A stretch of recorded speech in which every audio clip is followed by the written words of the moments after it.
one of the things that I think is really important here is that they actually give you a script. I think it's important that that we have that that you know what you want to say and that you prepare what you're going to say. So if when reading that, Eric, you'll also read through the script. Okay, so are we doing the first find a storyteller or No, the well, contact? to contact the storyteller. Okay, Yeah. first contact. It is important that the storyteller is given adequate information about the oral history project before they are interviewed, but you do not want to send it all at once. If you do not have an email address, you can talk with them over the phone. Here's a sample introductory email that can adapt in your own words, can double as a phone script. Hello, Jane. I'm working to collect oral histories as part of a People's History Harlem 115th Street Library Oral History Project. I know that you have lived in the neighborhood for many years, and I'm interested in your recording your story to be a part of this collection. Your story will be an important part of the New York Public Library's collection that future generations can listen to and research years from now. Please let me know if you're available to record your story for this project and when would be the best time for you. The interview typically lasts between 45 minutes to 2 hours. It will be audio recorded. I'll be happy to answer your questions you may have about the project, and I look forward to finding time to record your story. Thank you, John. Okay, thank you, Eric. That was very good. Are there any questions about that?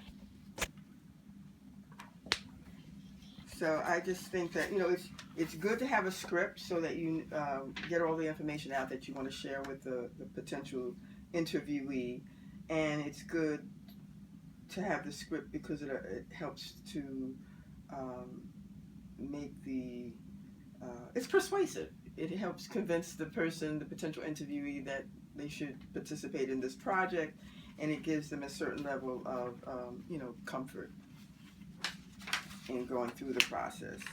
Um, if you go to page 7, set up a time and place. We're going to be doing the interviews on site at the business place of business, because with businesses, if you try and arrange appointments with them and have them meet you at another location, a lot of times that's not possible because they're sole owners, they're sole proprietors, and there's only one person in the business, or maybe another person, and then things come up and things get hectic, and you'll show up for an interview and they won't show up. So if you're at their place of business and make an appointment to see them, then it just makes it much easier for them. And then the equipment, we have the recorder there, and the library has recorders that you can take out in addition to what we have here. And they provide the recorder, batteries, a camera, which I would, if you have an iPhone, I would use the iPhone.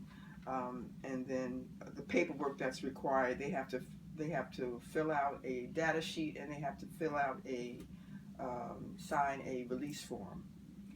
And also, I like the idea of bringing tissues because sometimes this process can be emotional for people. So you want to provide them with some comfort. Um, and then on page 8, um, Aaliyah, if you could read number 1, and then Alana, you can read number 2 and 3. Okay. Have the storyteller fill out data sheet. Explain why we need this. We need this to keep track of our interviews and the names and information of people who have come to be recorded for a People's History of Harlem 115th Street Library's Oral History Project. 2. Tell the storyteller about the project after they fill out the data sheet. You tell them your role in the interview, what the project is, simple description, and the oral history time limit. And right before you press record, you ask, before we start, do you have any questions? And then it's a good idea to test the equipment. It's pretty basic. It's an on and off button, and then there's a record button.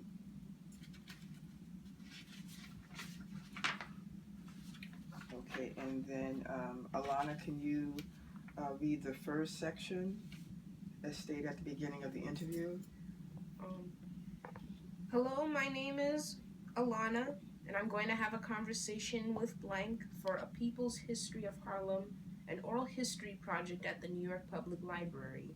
It is this date, I should say January 7th, Right. and this is being recorded at this location. Right, exactly. So that's how you would start out the interview process and make sure that this part gets recorded. So that's kind of like the introduction. And then the second part, Aaliyah, can you read that? And now on to the questions. All right. First question. Open with a question like, tell me a bit about where you come from that allows the storyteller to feel comfortable. Question order. Think about ordering the questions in a way so that the first few questions are easier to answer. Final questions can be fact-gathering questions if there were some parts of stories that you missed that may be important for the archive. Questions to ask. After the narrator answers your first question, it might be good to ask questions that pertain to the topic of the oral history interview. What do you remember about moving to Harlem? What was Harlem like at the time? Can you tell me about any of the shops or restaurants you went to? Tell me about some of your neighbors. What are your memories of the library? Can you talk about one or more communities you felt connected to? How has this changed over the years? How did these groups help shape the neighborhood? Were you aware of other communities in the neighborhood that you did not identify with? One definition of a community is a group of people with a shared identity. Of course, there are usually many communities within a neighborhood. Aaliyah, would you read the third, other interview considerations? Sure. It also covers sensitive topics. When asking questions during an interview, it is always okay to say, I know this is a very sensitive topic, or forgive me for not knowing this, but could you explain what? Be honest, more bold, push further, make mistakes in the process, and learn from them. Trust your curiosity. Ask what you're curious about and trust your own curiosity. Interviewing is not a science. It is imperfect and it gets better with practice. Don't be afraid to make mistakes. It's okay if questions fall flat. That's a part of the learning process. And back pocket questions. When you don't want to move away from a topic, go deeper with, could you give examples of such and such? What did you feel? What happened next? Could you paint a picture in words of? Very good, Aaliyah. Eric, could you read the section on what about silence? Okay. Silence is not a bad thing. Silence is not bad in oral history interview. Even though we are trained in everyday conversation to fill up the silence, we need to let go that an oral history interviewer. Silence could mean many things. Maybe the storyteller is thinking or changing their mind. You certainly don't want to interrupt their story or thought process. 5-second rule. It is good to count to 5 in your head before you interrupt with another question. This way gives the storyteller plenty of time. And silence can be for any number of things. And I just made notes here, based on the fact that I interviewed someone who's really close to 100 years old.